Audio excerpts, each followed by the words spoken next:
विकास का सिद्धांत क्या क्या था जो कि हो गया था समाप्त। अब ये जो है ये क्या कहता है कि अगर डिस्टर्ब न किया जाए, है ना, अगर कोई बाहरी फैक्टर, इसमें आगे पढ़ेंगे हम लोग कि 5 फैक्टर जो है वो काम करता है, डिस्टर्ब करने का काम करता है।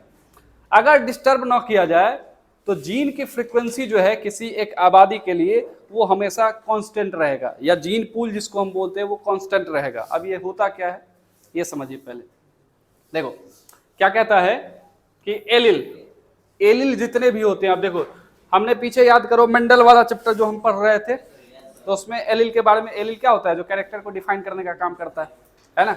याद करो जैसे टीटी में ये एक एलिल है, ये दूसरा एलिल है ना। इसी तरह से टीटी में एक ये एलिल होता था, एक ये एलिल होता था। तो इसी तरह से यहाँ पर भी एलिल की बात होगी। तो एलिल जो होता है किसी एक पॉपुलेशन में, किसी एक विशेष आबादी की बात हो रही है यहाँ पे। जैसे यहाँ पे कुछ लोग बैठे हुए हैं, यहाँ पे मनुष्य की आबादी मान के चलो कि 50 आदमी की आबादी है ना। तो अगर कोई बाहरी फैक्टर इस पे काम न करे, किसी बाहरी फैक्टर का दबाव अगर न हो, इन्फ्लुएंस इस पे न हो, तो इस पॉपुलेशन में आगे पीढ़ी दर पीढ़ी ये एलिल की फ्रीक्वेंसी जो है वो एक जैसी बनी रहेगी। एक बार और देखो, और इसको एक फॉर्मूला a+b का होल स्क्वायर जो हम लोग देखते हैं, बेसिक सा फॉर्मूला है। यहाँ पे a+b न लेकर के p और q मान लो इसको, तो p+q का अगर होल स्क्वायर करें क्या हो जाएगा, p square plus q square और प्लस 2pq, है ना। तो यहाँ पे और एक और याद करो, हम लोग जब पनेट स्क्वायर बनाना सीख रहे थे तो वहां पे मेंडल का जो प्रयोग था, तो मेंडल वाले में भी हमने एलिल को अगर a+b के होल स्क्वायर पे बिठा दिया था, क्या हो जाता था, तो कुछ ऐसा ही निकल के हमको इसी सूत्र पे वहां भी काम चल जाता था। क्या क्या इसमें बच्चों की संभावनाएं हो सकती है, अगली पीढ़ी में बच्चों की संभावनाएं कैसे होगी वो बता देता था। हालांकि अगली पीढ़ी में बच्चों की संभावनाओं वाली बात नहीं होगी। ये क्या बोलता है कि इन सब का जो है, इन सब का सम यानी कि योग हमेशा 1 के बराबर होगा और वो कांस्टेंट होगा। लेकिन शर्त क्या है, शर्त ये है कि कोई बाहरी कारक इस पे काम ना करे, बाहर से कोई चीज इसको इन्फ्लुएंस ना करे, है ना।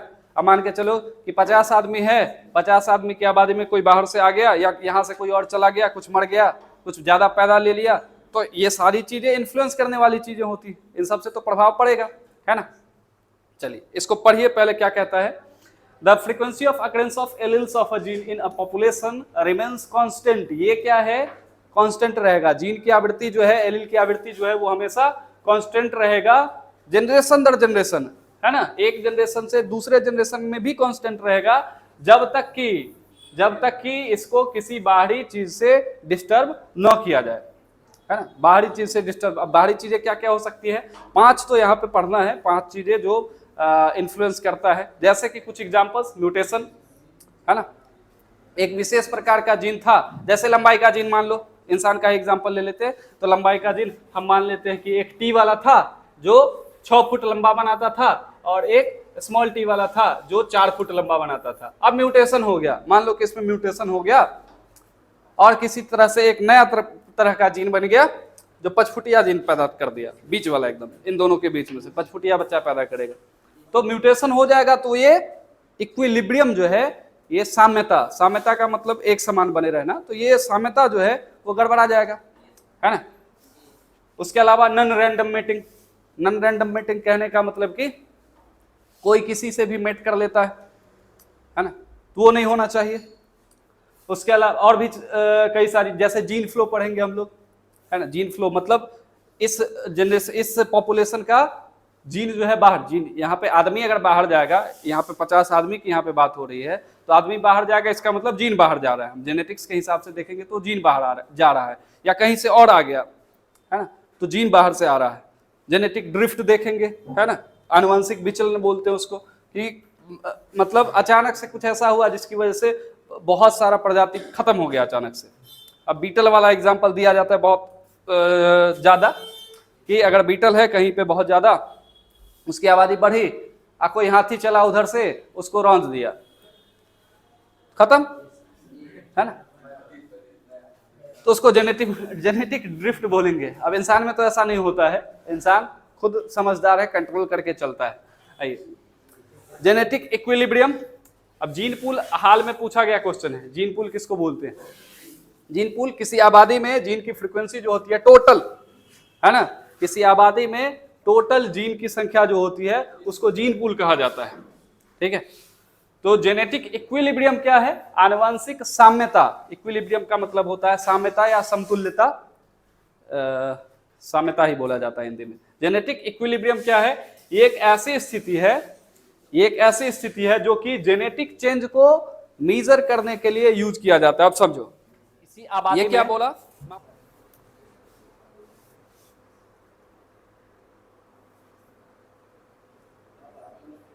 इसी आबादी में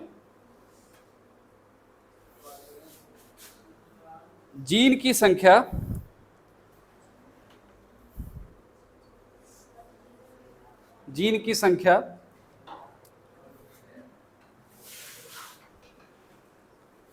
या एलील की आवृत्ति, एलील युग्म विकल्पी जिसको बोलते थे, एलील की आवृत्ति,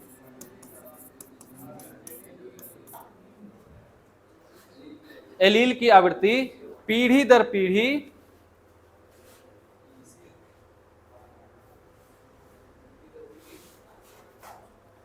पीढ़ी एक समान बनी रहती है।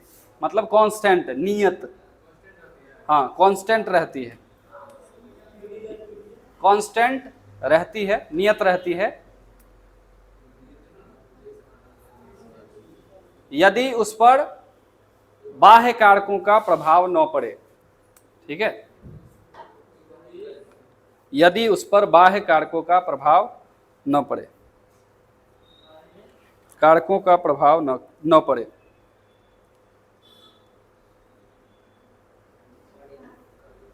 ठीक है, यदि इस पर किसी बाहरी कारक का प्रभाव न पड़े, वही बात बराबर है। ठीक है, दूसरी बात क्या है कि एलील के फ्रीक्वेंसी का सम हमेशा एक होगा। एलील की जो आवृत्ति होगी उसका योग हमेशा एक होगा। मतलब P square plus Q square plus 2 की अगर बात करें तो हमेशा एक के बराबर होगा, ये हमेशा एक के बराबर होगा। मतलब कोई घट गया तो कोई बढ़ जाएगा, लेकिन ये एक हमेशा बना रहेगा और ये कांस्टेंट रहेगा। इसी को हम बोलते हैं आनुवंशिक स्थिरता का सिद्धांत, आनुवंशिक स्थिरता बोलते हैं, कांस्टेंट जिसको बोलेंगे। ठीक है, साम्यता, आनुवंशिक साम्यता इसको बोल सकते हैं, जेनेटिक इक्विलिब्रियम कहा जाता है इसको अंग्रेजी में। ठीक है, ये बात लिख लीजिएगा, दूसरी बात है ये इसके अंतर्गत लिखिएगा। हाँ, किसी आबादी में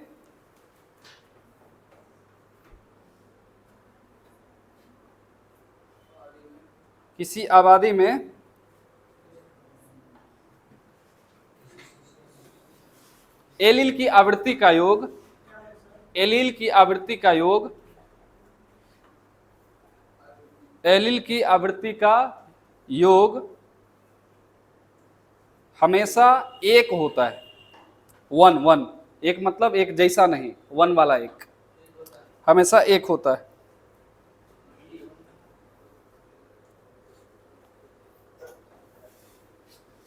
इसे ही आनुवंशिक संतुलन कहते हैं, इसे आनुवंशिक संतुलन, जेनेटिक इक्विलिब्रियम बोला जाता है ना।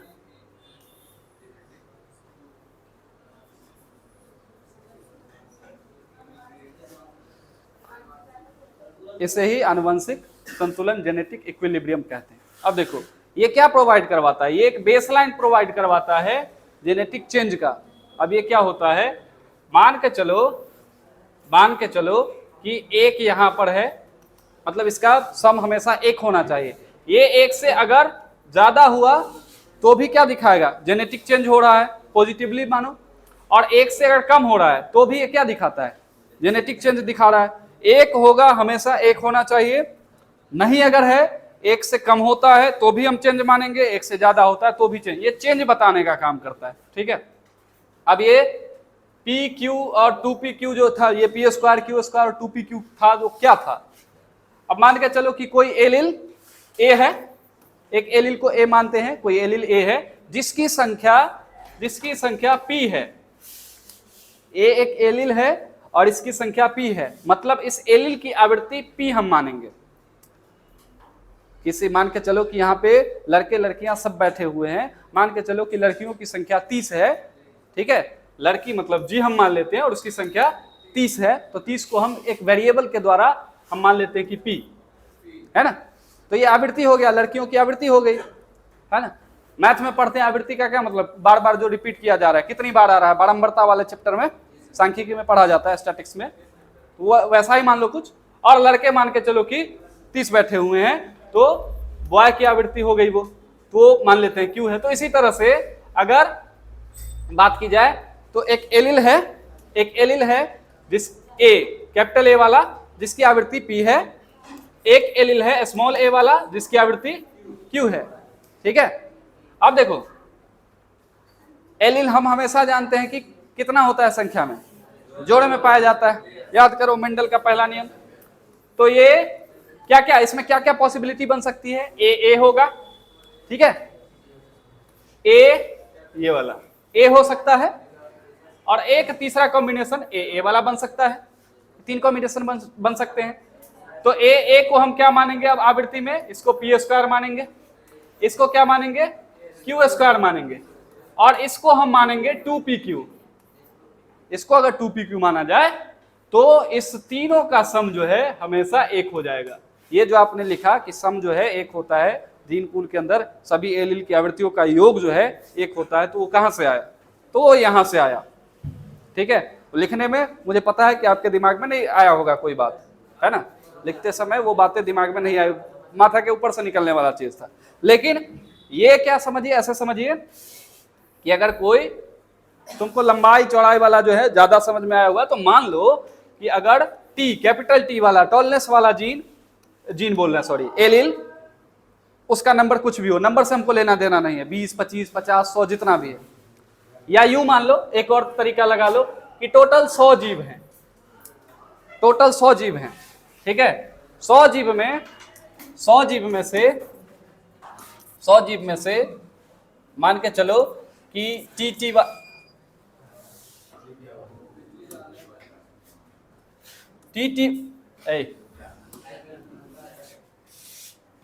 टी वाला जो है 40 है ना, स्मॉल टी वाला। अब एलिल कितने टाइप का है, 2 टाइप का एलिल है हमारे पास, एक कैपिटल टी वाला, एक स्मॉल टी वाला, ये 2 टाइप का एलिल है। लेकिन एलिल तो किसी एक जीव में हमेशा जोड़ा में होगा, है ना, दोनों क्रोमोसोम के पास अपना अपना होगा। अब आ जाओ, तो अगर कैपिटल टी वाला एलिल 40 है, स्मॉल टी वाला मान के चलो कि 50 है, तो इसका मतलब दोनों के कॉम्बिनेशन वाला कितना बच जाता है, 10 बच जाता है, मतलब कैपिटल टी और स्मॉल टी वाला 10 बच जाता है। अच्छा, इसको फ्रैक्शन में तोड़ लो, टी टोटल नंबर ऑफ पॉपुलेशन कितना है, टोटल नंबर कितना है 100 है, तो टी का फ्रैक्शन कितना हुआ, 40/100 हुआ, 4/10 2/5 जो भी मान लो, है ना। 0.4 इसको लिख सकते हैं हम लोग, 0.4 लिख सकते हैं। अच्छा, स्मॉल टी वाले को पकड़ो, अब इसको 50/100 हम लिख सकते हैं, 50/100 0.5 के बराबर है, ठीक है। और 2pq वाला टी कितना है 10/100, 0.1 लिख सकते हैं इसको, ठीक है। अच्छा, तीनों का सम करो तो कितना होता है, 4 5 9 1 10, मतलब 1.0, कितना आया 1 आया। ये है जेनेटिक इक्विलिब्रियम, ये बोलता है, ठीक है। तो अगर जीन की आवृत्ति, इसको हम स्क्वायर से डिनोट करते हैं, मतलब कोई एलिल ए है जिसकी संख्या p है, आवृत्ति p है, कोई स्मॉल ए वाला है जिसकी संख्या q है, ठीक है, और दोनों के कॉम्बिनेशन वाले को हम pq मान लेंगे, ठीक है, pq मान लेते हैं, ठीक है। और चूंकि एलिल हमेशा जोड़ा में, तो इसको p स्क्वायर, कुल जीवों की संख्या p स्क्वायर, इसमें कुल जीवों की संख्या q स्क्वायर, और इसके कुल जीवों की संख्या अगर 2pq मान लिया जाए एक पॉपुलेशन के अंदर, तो इसका सम हमेशा कितने के बराबर आएगा, 1 के बराबर आएगा, और ये हमने देखा भी, ठीक है। यही जो है यही कहता है जेनेटिक इक्विलिब्रियम का सिद्धांत या हार्डी-वेनबर्ग का सिद्धांत, जो मान लो, मेन चीज यही है। ठीक है, वही नीचे लिखा हुआ है, आप देख सकते हैं, वही चीजें नीचे लिखी हुई हैं। चलिए अब देखिए क्या है, इस फॉर्मूला को तो अभी आपने नहीं लिखा है, चलो फटाफट से इस फॉर्मूला को लिखो, फॉर्मूला लिखना है, लिख लो। यदि किसी आबादी में, पॉइंट चेंज करके, यदि किसी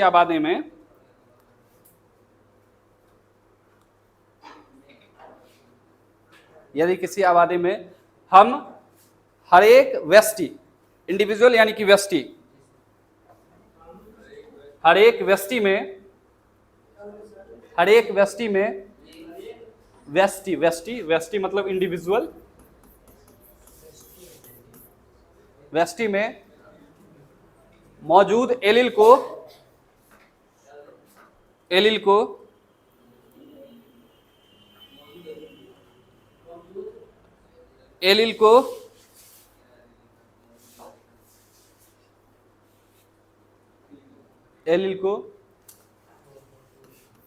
P तथा Q से,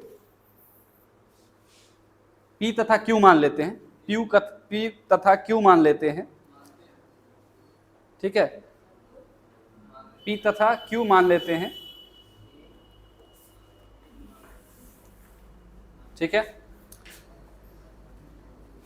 तो AA की फ्रीक्वेंसी, कैपिटल A वाले की फ्रीक्वेंसी, AA की आवृत्ति P²